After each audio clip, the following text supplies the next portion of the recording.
اسلام زندہ باد، اسلام زندہ باد، اسلام زندہ باد، اسلام زندہ باد۔ خطبہ مسنونہ کے بعد میں نے جس آیت کریمہ کی تلاوت کرنے کا شرف حاصل کیا ہے، اللہ تعالیٰ قرآن مجید کے اندر ارشاد فرماتا ہے وَذَكَرَ اسْمَ رَبِّهِ فَصَلَّى، یعنی اور اپنے رب کا نام لے کر نماز پڑھے۔ میرے مسلمان بھائیوں، اس آیت کریمہ کے اندر اللہ تعالیٰ نے یہ حکم دیا کہ اے نماز ادا کرنے والے، اللہ کے نام سے شروع کر۔ یعنی جب نماز شروع کی جائے تو تکبیر تحریمہ سے شروع کی جائے، نام اللہ سے نماز شروع کی جائے، تکبیر تحریمہ سے نماز شروع کی جائے۔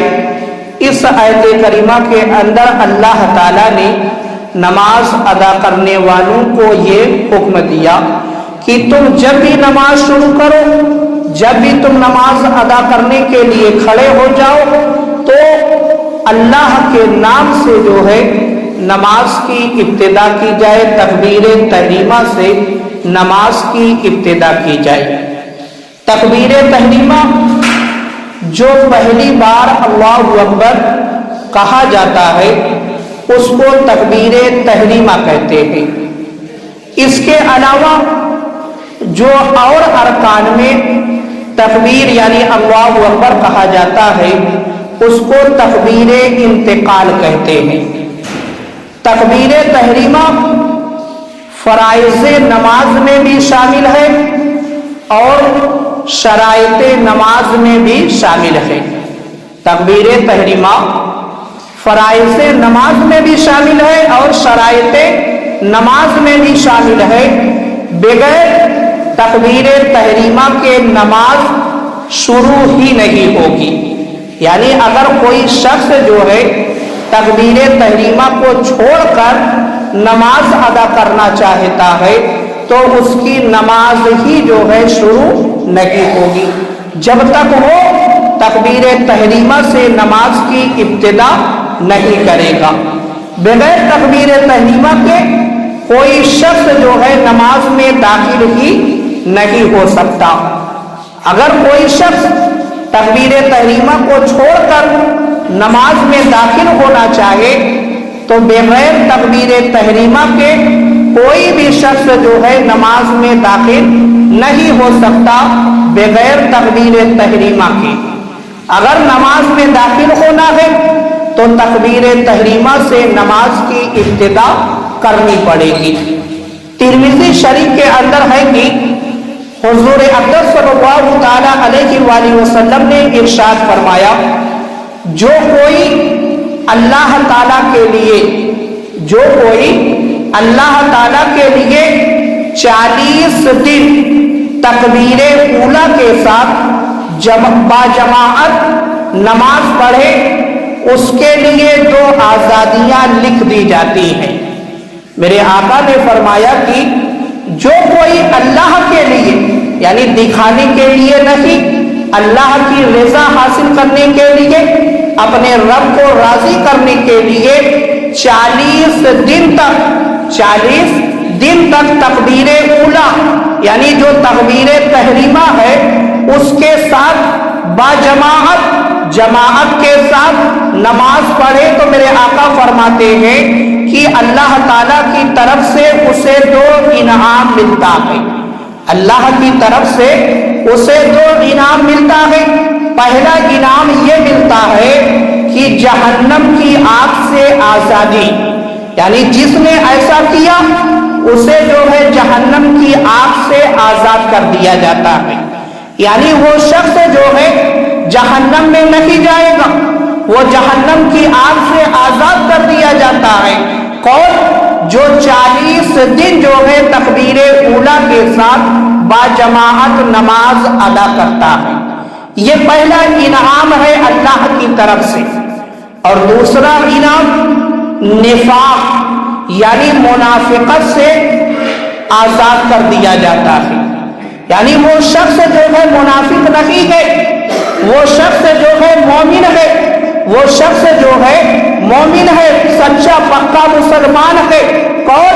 جو 40 دن باجماعت تکبیر اولیٰ کے ساتھ نماز ادا کرتا ہے۔ یہ اللہ کی طرف سے اسے انعام ملتا ہے۔ مگر میرے مسلمان بھائیوں، حدیث پاک پر آپ غور کریں کہ میرے آقا نے ابتدا کہاں سے کی؟ میرے آقا نے سب سے پہلے یہ فرمایا کہ جو کوئی اللہ کے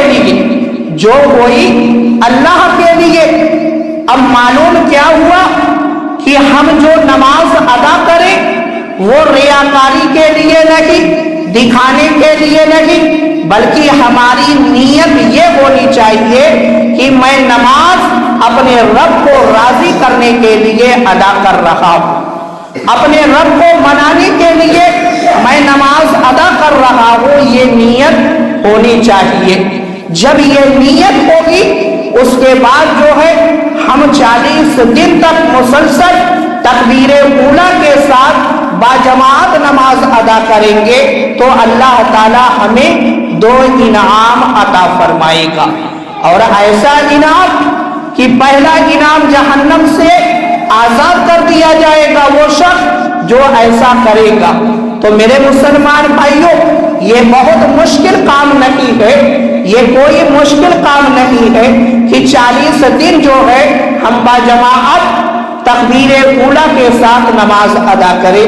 اس لیے اس پر عمل کر کے جو ہے یہ دونوں انعام ضرور حاصل کرنا چاہیے، کیونکہ اسی میں کامیابی ہے، اسی میں کامیابی ہے۔ جو شخص جہنم سے آزاد ہو گیا یعنی وہ جنت میں چلا گیا، اور جو شخص جنت میں چلا جائے گا وہی شخص حقیقت میں کامیاب ہے۔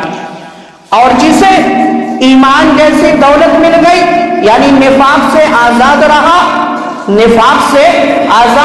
ایمان جیسی دولت جسے مل گئی وہ شخص جو ہے کامیاب ہو گیا، وہ شخص کامیاب ہو گیا۔ اس لیے میرے مسلمان بھائیوں، نماز ایسی عبادت ہے جو ہمیں دنیا میں بھی فائدہ پہنچاتی ہے اور آخرت میں بھی فائدہ پہنچائے گی۔ اس لیے نماز کی ضرور پابندی کرنی چاہیے۔ اور میرے مسلمان بھائیوں، ابن ماجہ کے اندر ہے کہ حضرت ابو حمید ساعدی سے روایت ہے کہ نبی پاک صلی اللہ تعالی علیہ وآلہ وسلم نے جب نماز کے لیے کھڑے ہوتے، آپ فرماتے ہیں کہ جب میرے آقا نماز کے لیے کھڑے ہوتے تو قبلے کی طرف منہ کرتے، آپ کا جو چہرہ مبارک ہوتا وہ قبلے کی طرف ہوتا، اور اپنے دونوں ہاتھوں کو اٹھاتے اور اللہ اکبر کہتے۔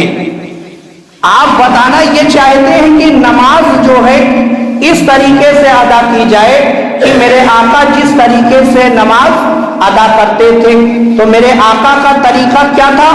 میرے آقا کا طریقہ یہ تھا کہ آپ سب سے پہلے اپنے چہرے کو جو ہے قبلے کی طرف کرتے، قبلے کی طرف کرنے کے بعد جو ہے اپنے دونوں ہاتھوں کو اٹھاتے،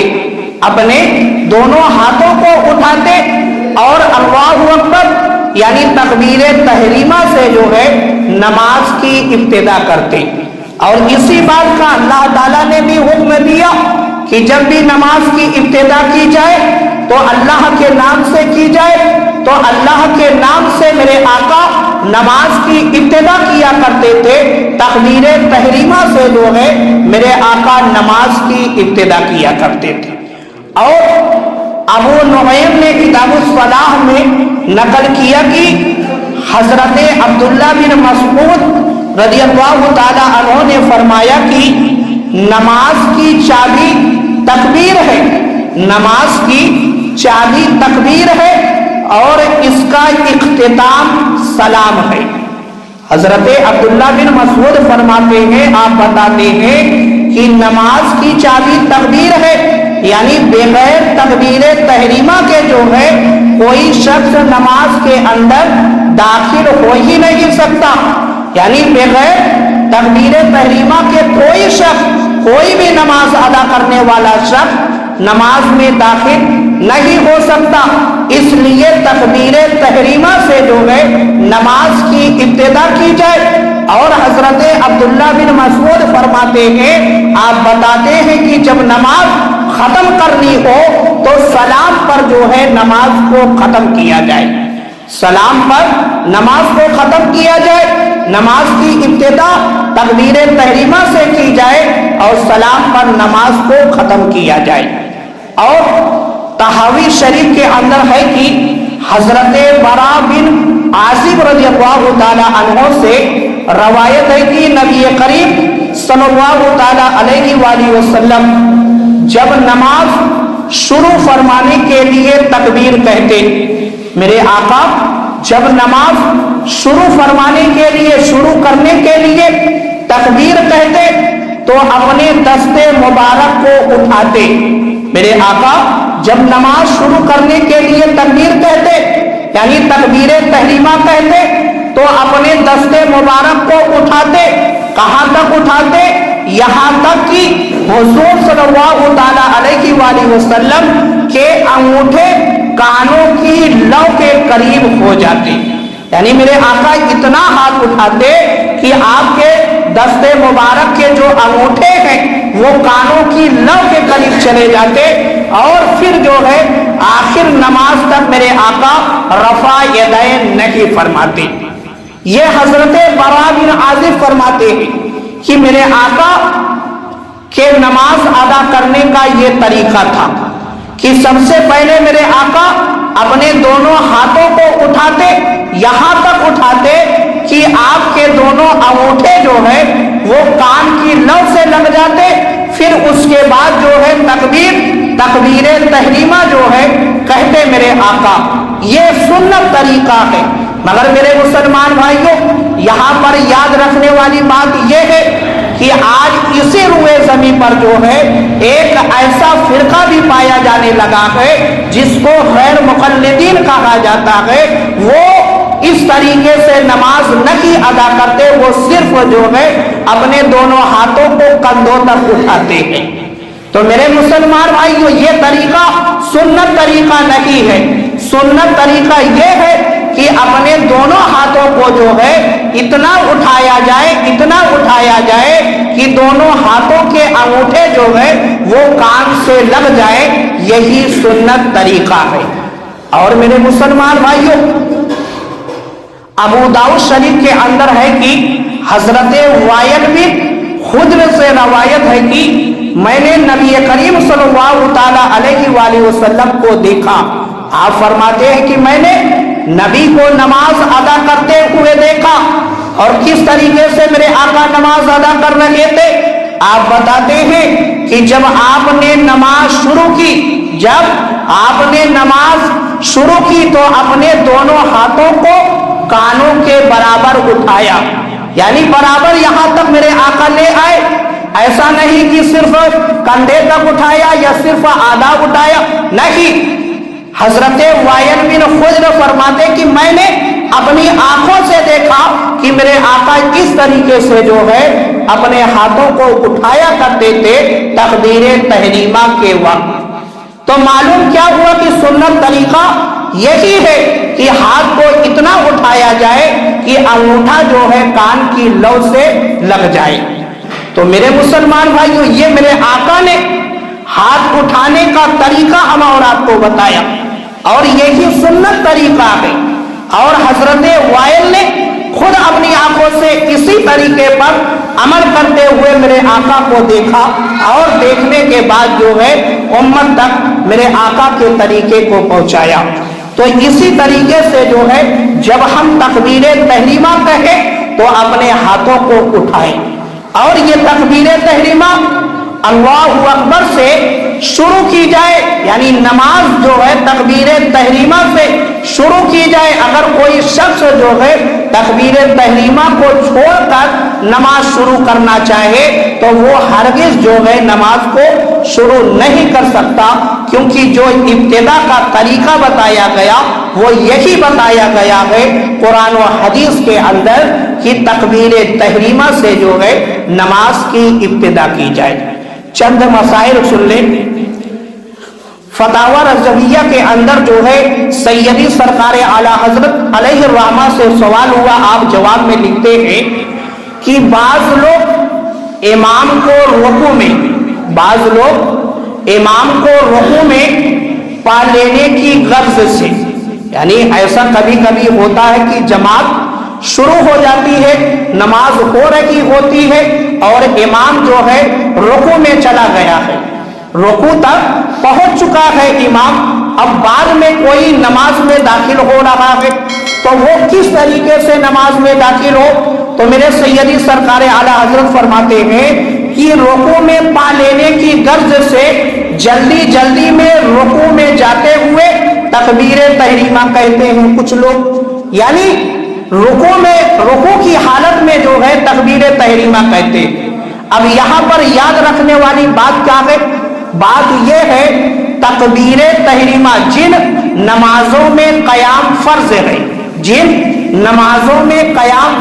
ہے اس میں تکبیر تحریمہ جو ہے قیام میں ہی کہنا فرض ہے، ایسا نہیں کہ رکوع میں تکبیر تحریمہ کہی جائے۔ قیام میں جن نماز میں یعنی کھڑے ہو کر جو نماز پڑھنا فرض ہے ان نماز میں تکبیر تحریمہ بھی قیام کی حالت میں کہنا فرض ہے۔ تو بہت سے لوگ اس طریقے کو چھوڑ کر جو ہے رکوع میں جاتے ہوئے یعنی وہ جھک چکے ہوتے ہیں اور تکبیر تحریمہ ادا کر رہے ہوتے ہیں، اور جھکنے کی حالت میں جو ہے تکبیر تحریمہ وہ کہہ رہے ہوتے ہیں، تو ان کی نماز جو ہے نہیں ہوتی۔ اس طریقے سے اگر کوئی کرتا ہے کہ تکبیر تحریمہ رکوع میں کرتا ہے تو اس کی نماز نہیں ہوگی، اس کو جو ہے اپنی نماز دہرانی پڑے گی۔ اب طریقہ کیا ہے؟ آپ جب جماعت میں شامل ہو اور امام جو ہے رکوع میں ہو تو پہلے آپ کھڑے ہو کر جو ہے تکبیر تحریمہ کو ادا کر لیں، پھر دوسری تکبیر کے ساتھ جو ہے آپ رکوع میں جائیں۔ یہ طریقہ ہے، یہ رکوع میں شامل ہونے کا طریقہ ہے۔ ایسا نہ کریں کہ اللہ اکبر کہتے ہوئے ڈائریکٹ رکوع میں چلے جائیں اور آپ تکبیر تحریمہ کہہ رہے ہیں، تو تکبیر تحریمہ الگ اور رکوع کی تکبیر الگ ہے، رکوع کی تکبیر الگ ہے، تکبیر تحریمہ کی تکبیر جو تکبیر تحریمہ ہے وہ الگ ہے، اس لیے دونوں کو الگ الگ ادا کرنا چاہیے، ایک تکبیر سے جو ہے دونوں میں کام نہیں چلایا جا سکتا۔ اور ایک مسئلہ ہے در مختار کے اندر ہے کہ مقتدی نے لفظ اللہ جو ہے امام کے ساتھ کہا، مگر لفظ اکبر جو ہے امام سے پہلے ختم کر دیا، یعنی ابھی امام اللہ اکبر پورا ادا نہیں کر پایا، مقتدی جو ہے لفظ اللہ امام کے ساتھ اور جو اکبر کا لفظ ہے امام سے پہلے ہی جو ہے اس نے ختم کر دیا، تو اس حالت میں جو ہے مقتدی کی نماز نہیں ہوگی، اس حالت میں مقتدی کی نماز نہیں ہوگی، کیونکہ مقتدی جو ہوتا ہے وہ امام کی پیروی کرنے والا ہوتا ہے، اس کو ہمیشہ پیچھے ہی چلنا ہے، اس کو ہمیشہ پیچھے چلنا ہے، اگر آگے چلے گا تو اس کی نماز جو ہے خراب ہو جائے گی، اس کی نماز خراب ہو جائے گی۔ جیسے رکوع کا مسئلہ ہے، سجدے کا مسئلہ ہے، اس میں بھی جو ہے مقتدی کو امام کے بعد اپنے سجدے کو مکمل کرنا ہے، رکوع جو ہے مقتدی کو امام کے بعد مکمل کرنا ہے، اگر آگے بڑھنے کی کوشش کرے گا تو اس کی نماز جو ہے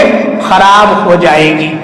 اور بہار شریعت کے اندر ہے کہ تکبیر تحریمہ میں ہاتھ اٹھاتے وقت انگلیوں کو اپنے حال پر چھوڑ دینا چاہیے، اپنے حال پر جو ہے چھوڑ دیں۔ یہ جو انگلیاں ہیں ایسا نہیں کہ اس کو یا ملانے کی کوشش کریں یا بہت پھیلانے کی کوشش کریں، نہیں جن نارمل طریقے سے جو ہے جس طریقے سے انگلیاں رہتی ہے انہی حالت پر جو ہے انگلیوں کو چھوڑ دیں، اور انگلیوں کو بالکل ملانے یا پھیلانے کی جو ہے ضرورت نہیں ہے، یہی سنت طریقہ ہے۔ اور تکبیر تحریمہ کہتے وقت ہتھیلیوں اور انگلیوں کا جو پیٹ ہے وہ قبلے کی طرف ہونا چاہیے۔ یہ جو انگلیوں کا پیٹ ہے یہ چیز جو ہے قبلے کی طرف ہونی چاہیے، ایسا نہیں جیسے بعض لوگ اس طریقے سے نیت باندھتے ہیں، یہ طریقہ غلط ہے، یا بہت سے لوگ ایسے کرتے ہیں، یہ بھی طریقہ غلط ہے۔ اس طریقے سے پورا ہاتھ جو ہے آپ کا قبلے کی طرف ہونا چاہیے، اور یہ انگوٹھا جو ہے کانوں کی لو سے لگا ہونا چاہیے، یہ سنت طریقہ ہے۔ اور دونوں ہاتھوں کو اٹھاتے وقت جیسے بہت سے لوگ یہاں سے جب شروع کرتے اللہ اکبر کہہ کے ایسے باندھتے، یہ طریقہ غلط۔ پہلے دونوں ہاتھوں کو آپ پورا اٹھا لیں، دونوں ہاتھوں کو پورا اٹھا لیں، اٹھانے کے بعد اب یہاں سے جو ہے آپ تکبیر تحریمہ کی ابتدا کریں اور لا کر جو ہے سیدھا ناف کے نیچے باندھ لیں۔ بہت سے لوگ اب یہاں پر کرتے کیا ہے کہ یہاں سے لانے کے بعد پورا ہاتھ چھوڑتے ہیں، پھر اس کے بعد ناف کے نیچے باندھتے، یہ طریقہ بھی غلط ہے۔ اس طریقے سے نہیں کرنا، اللہ اکبر کہتے ہوئے سیدھا لا کر جو ہے آپ کو ناف کے نیچے باندھ لینا ہے۔ اور جب اس طریقے سے آپ نماز ادا کریں گے تو آپ کی نماز مکمل ہوگی۔ اور یہ تکبیر تحریمہ ایسی تکبیر ہے کہ جس کے بغیر جو ہے کوئی شخص نماز میں داخل ہو ہی نہیں سکتا، اس لیے اس بات کا جو ہے خیال ضرور رکھیں۔ اللہ تعالیٰ کی بارگاہ میں دعا کہ مولا تعالیٰ ہم سب کو عمل کریں۔